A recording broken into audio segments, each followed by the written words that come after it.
sabendo que há inflação, a taxa de inflação faz aumentar o preço do bem à medida que vai passando. O ano 1 aumenta 1 mais 25% vezes o preço.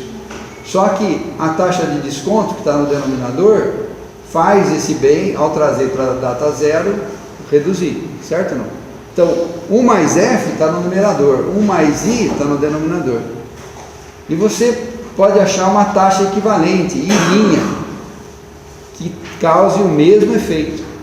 Então, ao igualar essas duas expressões aqui, ó, veja, aqui, esse Q e T você pode cancelar nos dois membros, porque o que você faz nos dois membros de uma equação não altera o valor da equação. A mesma coisa aqui está elevado a T, elevado a T, elevado a T. Se levar 1 a T aqui também, 1 elevado a T é 1 vezes 1 vezes 1 vezes 1 vezes 1 vezes 1 vezes 1, quantas vezes tiverem o T.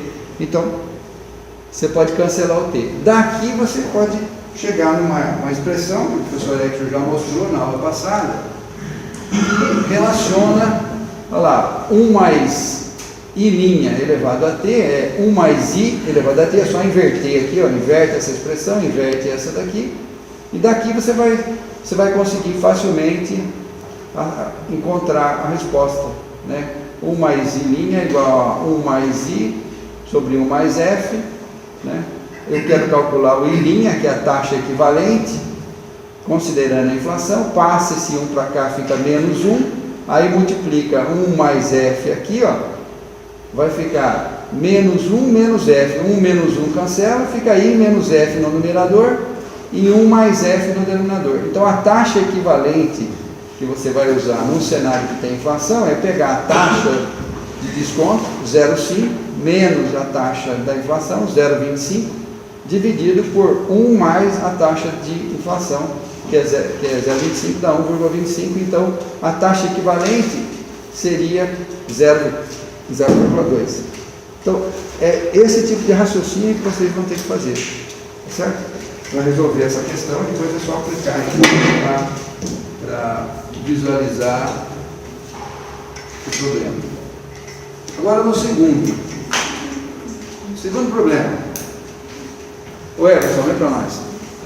Suponha que a produção, no caso do segundo projeto do exercício 1, em vez de se manter constante, cresce a uma taxa G igual a 0,1 ao ano. Qual é o novo valor presente deste projeto? Então, aí o que o professor Hector propôs? Falou assim, espera um pouquinho, eu tenho lá uma certa quantidade de um bem e tenho o preço de cada bem, o preço unitário. Então, o benefício anual é a quantidade vezes o preço. Quando tem inflação, naquela expressão lá no numerador, você tem 1 mais F, porque 1 mais F é o que vai fazer o preço crescer, certo ou não? A inflação nada mais é do que um fenômeno em que o preço da moeda perde valor. Você precisa de mais moeda para comprar o mesmo bem. Aqui ele coloca um cenário onde a quantidade, a produção, o que cresce a uma taxa de 0,1, ou seja, 10% ao ano. Então, o que acontece? Se aumenta a produção, que efeito isso vai ter no benefício? Então, novamente, vocês podem, a partir dessa expressão que já tínhamos discutido aqui, deduzir essa fórmula.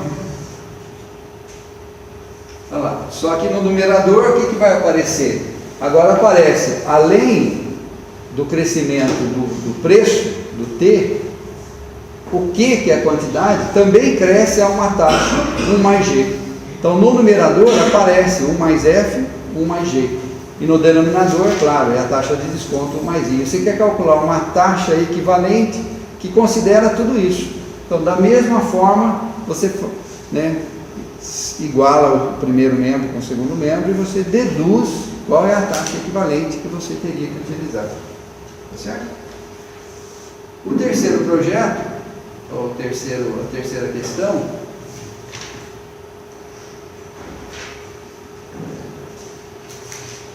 Cássia, vem para nós. Considere o terceiro projeto onde você calcula a lista provém da exportação de parte de produção, de taxa de desconto nominal e igual a 0,5. Como resultado, compensa R$ 400 mil, $100 mil e 200 mil euros por ano. O plano declara R$ 320 por dólar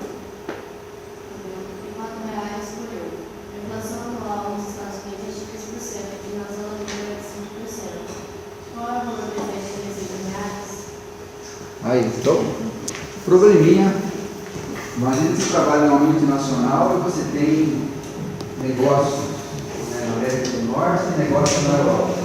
E você tem essa previsão de receita. Você exporta, você tem aqui 400 mil reais que você vende no mercado interno, 100 mil dólares que você vende para a América do Norte e 80 mil euros que você vende para a Europa. E você tem a informação da taxa de câmbio e você tem a inflação nesses países, né? E, de novo, é a ideia de considerar a inflação dentro dessa análise aí e trazer isso para valor presente, calcular a receita. Então, novamente, nesse problema, você tem que levar em consideração todos os conhecimentos que foi discutido aqui em sala de aula e fazer continhas. Claro que você tem que levar em consideração a inflação, cada inflação uma taxa equivalente. Então, para o dólar, você tem que aplicar uma taxa equivalente para o dólar, uma taxa equivalente para o euro, né? E depois você tem que fazer aquele cálculo da receita, levando em consideração a taxa de câmbio de cada país, para trazer toda a receita, as 3 receitas em reais, e depois somar toda essa receita. Essa é a lógica que você tem que utilizar para resolver esse problema. E por fim, o exercício 4, muito interessante, porque ele explica de uma forma bastante didática como é que o Banco Central pode agir na economia para conter a inflação. Então, ele faz uma dedução interessante. Janaína, lê para nós, sei lá. Que M é a quantidade nominal de moedas em reais existente no Brasil e B é a quantidade física de bens e serviços, B e S, comercializados no ano, unidades. Assim sendo, define-se o preço médio dos B e S como um quociente macroeconômico, igual a M sobre B, reais por unidade. Neste modelo, a inflação resulta da variação de M e de B, ou seja, T' igual a 1 mais M minúsculo vezes M minúsculo, dividido por 1 mais B vizinho vezes Vzão. Logo, a inflação pode ser calculada como F igual a T' menos T dividido por T, igual a 1 mais M minúsculo vezes M minúsculo, dividido por 1 mais Vzinho vezes Vzão, menos M minúsculo dividido por Vzão. Isso tudo dividido por Mzão por Vzão.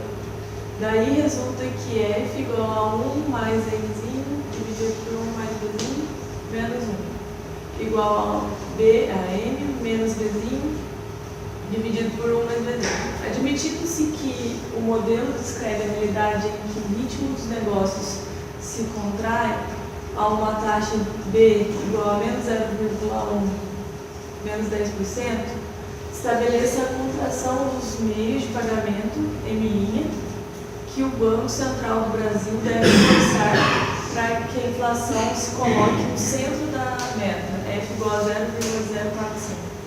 Ou seja, se você quiser uma inflação anual de 4,5%, como é que você faz? Aqui está assumindo que a variação média dos preços é uma relação entre a quantidade de dinheiro existente na economia dividido pela quantidade de bens e serviços, o preço médio, certo? Quando há aumento na quantidade de papel moeda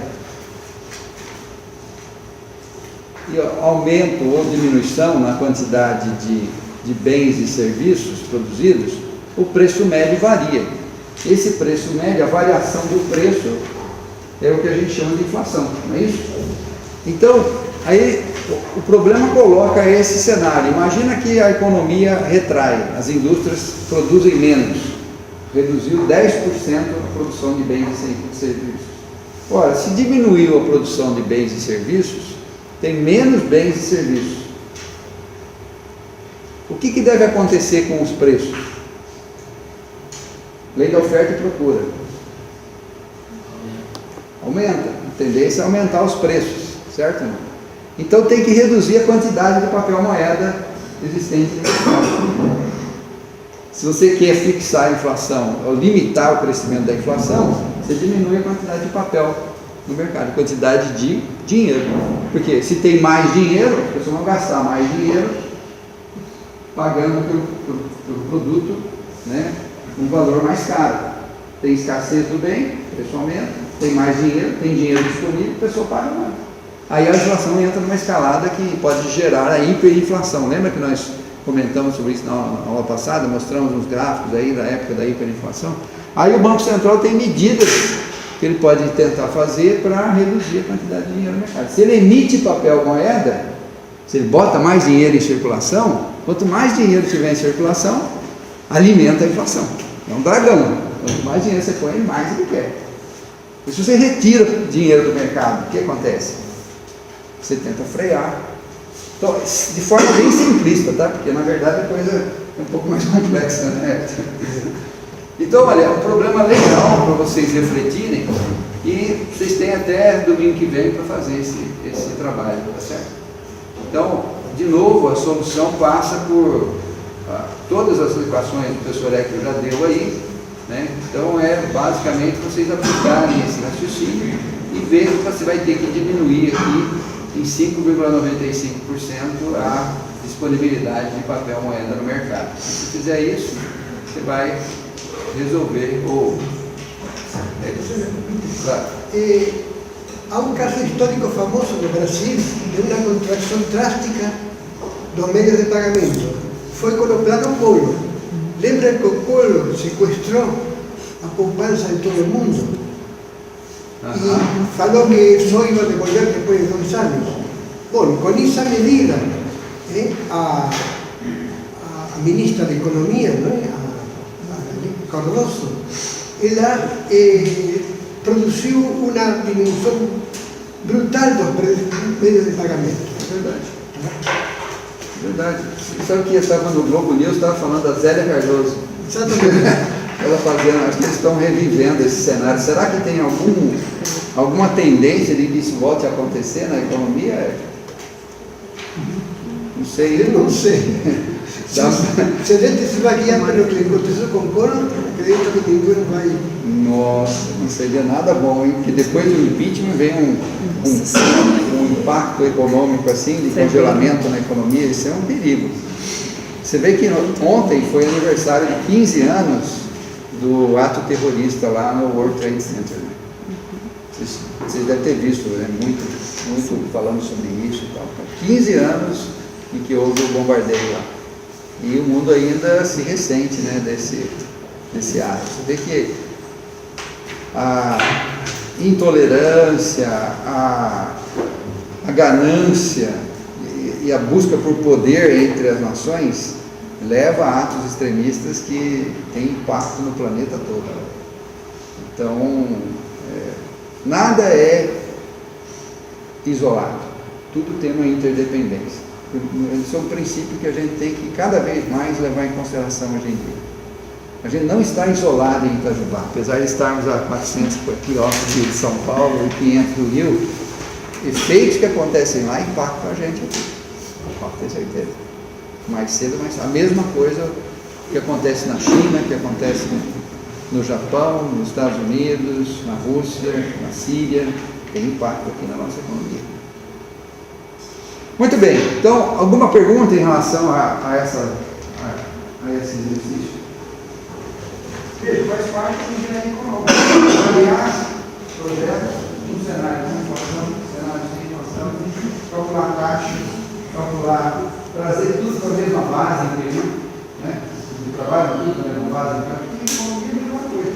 Só que a base é IPU do mesmo tempo. Você não pode comparar dinheiro em tempos diferentes, em taxas diferentes. Tem que trazer tudo para a mesma raiz, você consegue comparar. Isso pensando no retorno. Vamos conversar em risco é diferente. 2 projetos que têm retorno iguais podem um ser de preferência ao outro, dependendo do risco. Ok? Então vamos lá. Agora o professor Hector vai nos brindar com uma discussão sobre o modelo econômico da empresa. Fiquem à vontade para interromper, caso vocês tenham dúvida, tá bom?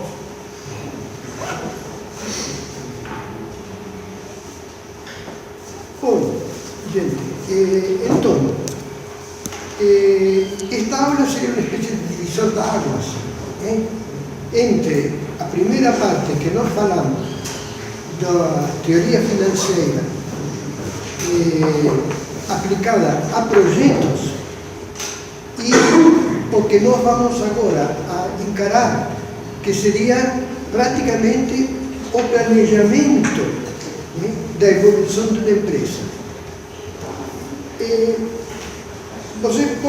Alguém poderá ficar um pouco surpreso de que a gente dedicou tão pouco tempo aos problemas de análise de projetos e vai dedicar um tempo, quem sabe, maior para analisar a forma em que evolui economicamente uma empresa. Mas o motivo é o seguinte: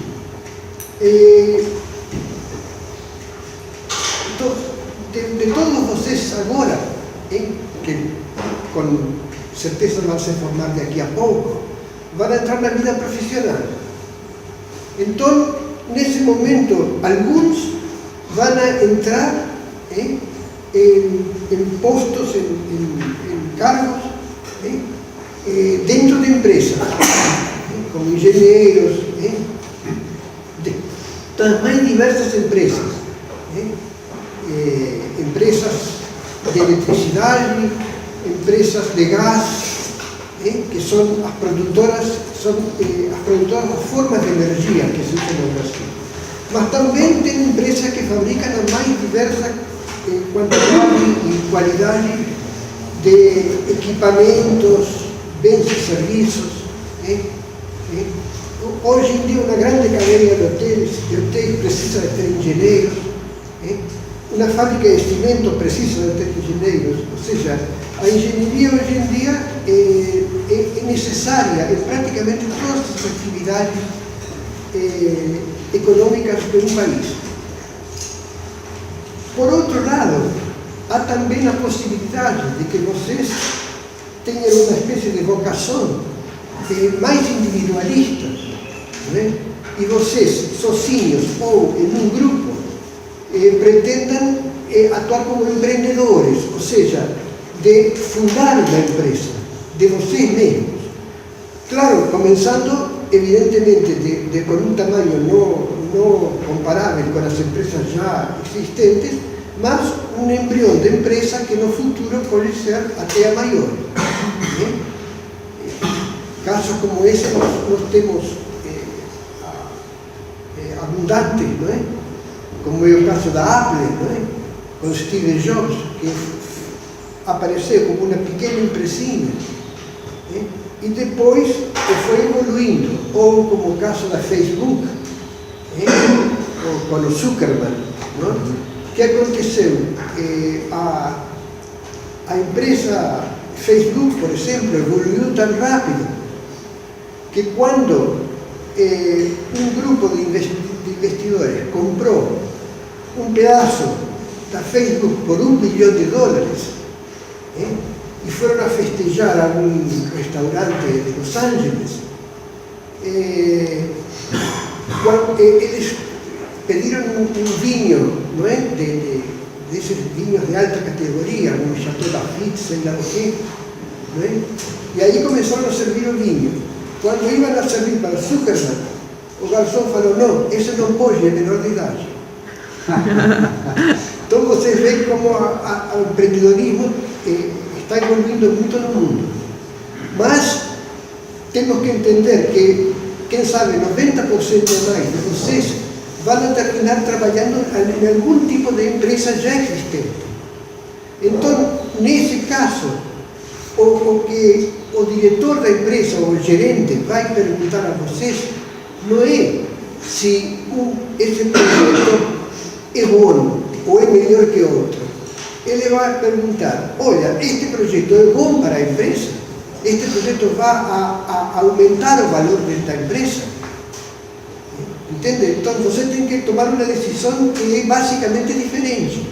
En un caso você tem um problema muito simples, que é um projeto que é um fluxo de caixa, como falou o professor Neto, com uma determinada taxa de desconto, e normalmente o mérito de um projeto se define apenas em função do valor presente. Agora, quando se trata de um projeto que está dentro de uma empresa, esse projeto faz parte de toda uma estrutura de planejamento. Ou seja, dentro da empresa há vários projetos em gestação, os executivos da empresa vão instalando esses projetos dentro da empresa em uma certa ordem e buscando que a empresa se valorize cada vez mais. Que é, aliás, o que todos os investidores que estão investindo na empresa desejam, tanto os acionistas como os próprios credores. O que eles esperam de uma empresa na qual tem ações ou tem emprestado dinheiro é que essa empresa progrida. E progrida crescendo. Mas vamos ver que isso que dito assim em palavras parece simples, na verdade não é tão simples assim. Mas só para completar então essa ideia da importância que tem estudar os projetos no seio da empresa, como falou o professor Bonato, é porque esse é o problema que quase com certeza vocês vão ter que, com o qual vocês vão ter que lidar no futuro. Essa pequena fração de vocês que vai a empreender empresas novas, pode ao princípio considerar a empresa como um projeto, mas uma vez que a empresa cresceu, ele com certeza que já não vai estar pensando em termos de projetos, sino vai estar pensando em uma trajetória de performance da sua empresa, que tem que ser positiva. E a evolução positiva de uma empresa é promovida, é empurrada por projetos, por bons projetos colocados no momento certo. Então, você vê que, na última análise, a engenharia econômica tem que atacar o seguinte problema: o que vai fazer um projeto quando instalado numa empresa para aumentar ou diminuir o valor dessa empresa? Ou seja, se uma empresa, se um projeto é um gerador ou um destrutor de valor. Porque o mais curioso é o seguinte: toda essa intuição que classicamente tinha o contador, o financista de uma empresa, por volta de 1980, entrou numa crise brutal, no sentido seguinte: certos princípios, certos critérios que se adotavam para decidir se uma empresa estava funcionando bem ou mal, se descobriu que eram falhos. E, a partir daí, houve uma grande reforma no conceito de empresa, que nós podemos, hoje em dia, perceber no Brasil de uma maneira muito interessante, justamente na área elétrica. As empresas, e particularmente a agência reguladora das empresas de energia elétrica, que é a ANEEL, ela utiliza justamente para regular as empresas um modelo que é o modelo moderno, o modelo pós-1980, e rejeita o modelo antigo. Então, quem sabe é a primeira decisão de governo importante através da qual o governo implicitamente, o governo brasileiro, implicitamente reconhece que o modelo correto de empresa é o modelo chamado moderno, o chamado de valor adicionado, ou de EVA, como se costuma denominar hoje em dia a esse novo modelo. Bom, mas neste momento vocês se perguntarão qual é o sentido de eu estar falando de uma maneira tão geral. E vamos então para encarar, né, digamos, a engenharia econômica como uma ciência ou uma arte cujo objetivo, então, é conseguir que as empresas funcionem da melhor maneira possível, satisfazendo a seus investidores ou satisfazendo a sociedade. Depois nós vamos ver que há duas, vamos dizer assim, atitudes, duas políticas hoje existentes para determinar se uma empresa vai bem ou não mal. Uma, que é a que poderíamos chamar capitalista, entre aspas, fala que a melhor empresa é aquela que produz mais valor para os seus investidores, isto é, acionistas e credores. A outra, que é mais resultado de políticas públicas, é um conceito mais público, digamos, é aquela que diz que uma empresa que funciona bem é a empresa que distribui mais bem-estar entre a sociedade. Ou seja, o objetivo da empresa capitalista é o lucro dos seus investidores. O objetivo da empresa mais, digamos, liberalista é conseguir que a empresa retorne para a sociedade o máximo de bem-estar. Ou seja, que as diversas pessoas que de alguma maneira se relacionam com essa empresa sintam um maior bem-estar, ainda que não sejam acionistas nem sejam credores, que sejam simplesmente consumidores da empresa. Então, a grande diferença está em que o ponto de vista liberal aponta para o consumidor e, no caso da empresa capitalista, ela aponta para o investidor. Mas tudo bem, vamos agora a tentar então convertir todas essas palavras, como se diz muito, as palavras as levam vento, não é? Vamos a tentar convertir em uma, digamos, em algo mais palpável. Então, vejam bem.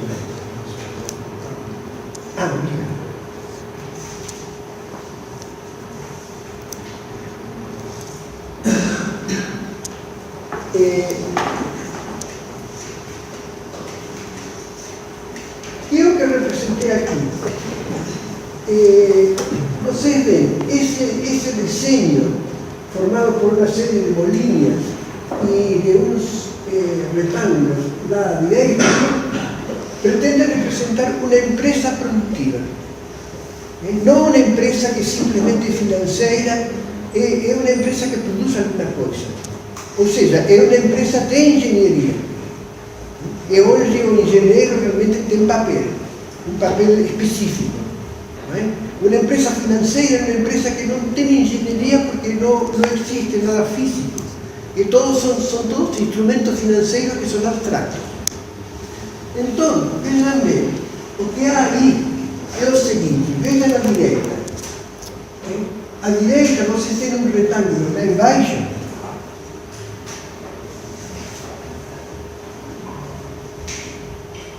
Aí, que representa o quê? Representa os equipamentos de produção da empresa. É de planta, como falam os americanos. Não é? Aí, por exemplo, para uma empresa elétrica, tem uma rede elétrica, tem transformadores, tem capacitores. Em uma fábrica de cimento, eu tenho canos, misturadores, reatores químicos e coisas assim. Então, é a parte física, digamos, da empresa. Não é? Entonces, toda empresa de engenharia de produção tem uma parte física, que é o sistema produtor. O conjunto de equipamentos, máquinas e tudo isso que permite justamente que a partir de certos insumos físicos, água, mão de obra, eu consiga produzir algum tipo de bem ou serviço. Então, isso é o sistema físico de produção. Agora, veja bem, aqui esse sistema de entrada. Essa entrada de dinheiro. Por quê? Porque para poder produzir eu preciso ter insumos, como nós falamos, e esses insumos têm um custo. Então, eu posso imaginar esse sistema produtivo como um sistema no qual entra dinheiro e sai produto. Tá? Entra dinheiro e aqui sai produto, que representa justamente a quantidade de produto que sai. Então, entra uma certa quantidade, vamos dizer R$1 milhão, e sai 20 toneladas de produto. Bom, essas 20 toneladas de produto, por sua vez, vão entrar no setor de consumo. Você vê que isto aqui é uma espécie de fronteira entre o consumidor, que está representado aqui por esta bolita única, e a empresa, que está representada por todas essas bolitas que estão embaixo. Bom, o que acontece então com esse produto? Esse produto entra em um sistema de uso final, que é o uso que dão os produtores ao produto, aos consumidores, desculpe. Ou seja, cada consumidor compra uma certa quantidade de produto e converte esse produto em bem-estar. E esse bem-estar é medido por a utilidade. Isto representaria a utilidade do bem para o consumidor. Aqui, por exemplo, essas 20 toneladas de produto produzem 13.000, vamos dizer, milhas de reais, ou 13 milhões de reais de utilidade que vão entrar no setor de consumo. Então, isto é o que podemos chamar a parte física da relação entre empresa e consumo. Tá? Então, o que eu representei aqui é a parte, digamos, física do mercado. O sistema de produção que converte dinheiro em produto e o sistema de uso final que converte produto de novo em dinheiro. Tá? E esses dois devem estar convenientemente adaptados um com o outro para que as coisas funcionem bem. Bom, beleza. Agora, como é que funciona o setor de consumo? O setor de consumo, para aqueles que não fizeram o curso de economia, eu imagino que quando fizeram o curso, o professor falou do que eu vou falar, então não acho necessário esclarecer as coisas muito. Mas, de qualquer maneira, a ideia é a seguinte: o consumidor, ele por que compra uma coisa? Evidentemente, compra essa coisa porque essa coisa dá a ele satisfação. Só que a satisfação é uma coisa subjetiva, não é medível. Quanta satisfação ele tem em comer um sorvete? A gente não sabe quanto vale, quanto tem que gastar para comprar um sorvete, mas não tem uma ideia clara de quanto está recebendo em dinheiro equivalente no momento de comer esse sorvete.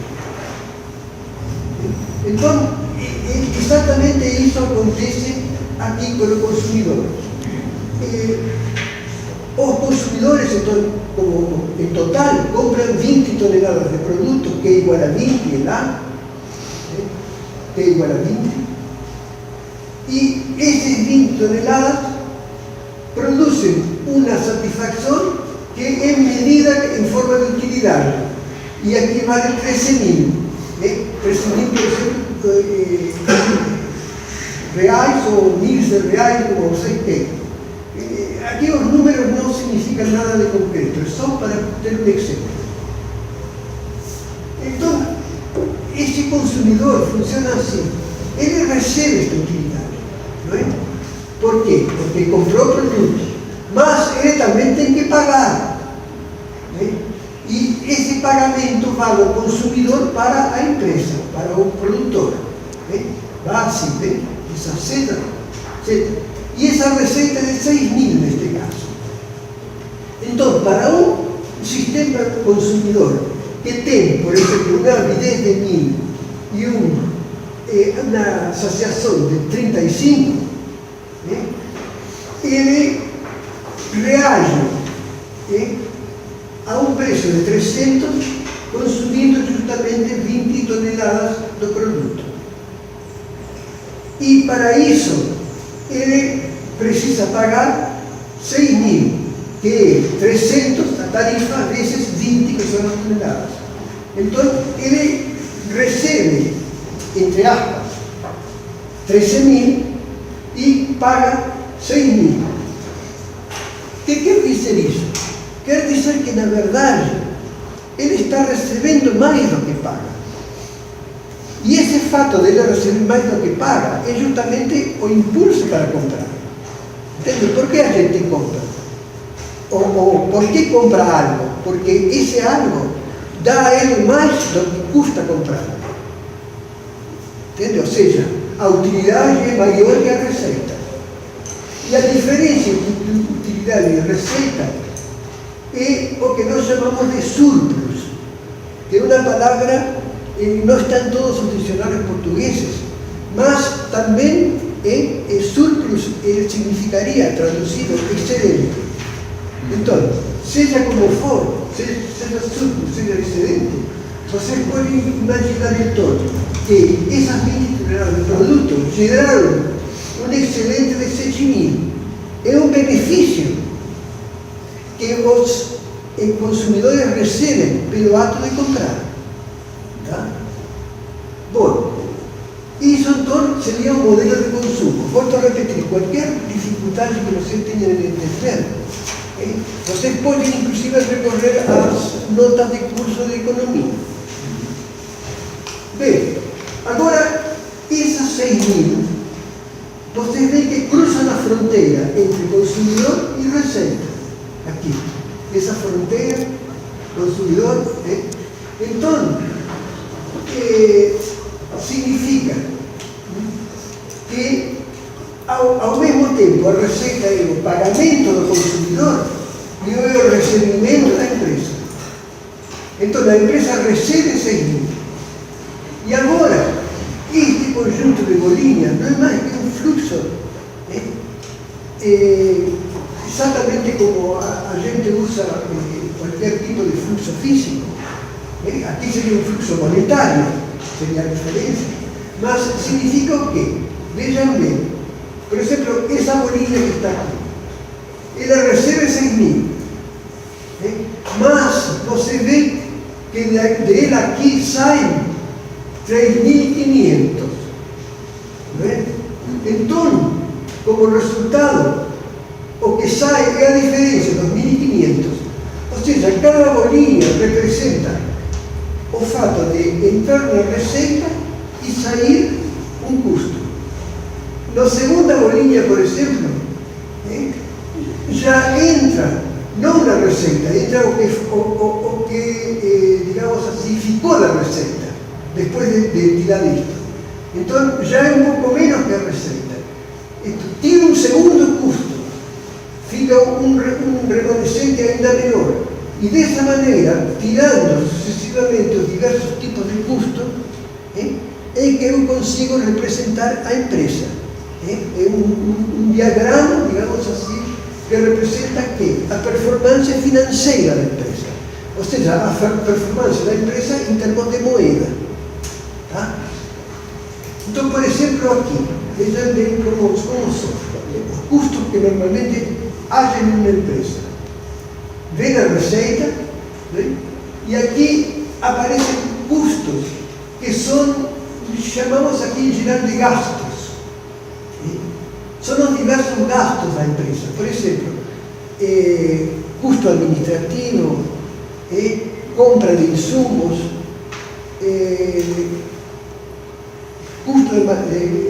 diversos custos relacionados justamente com a operação da empresa.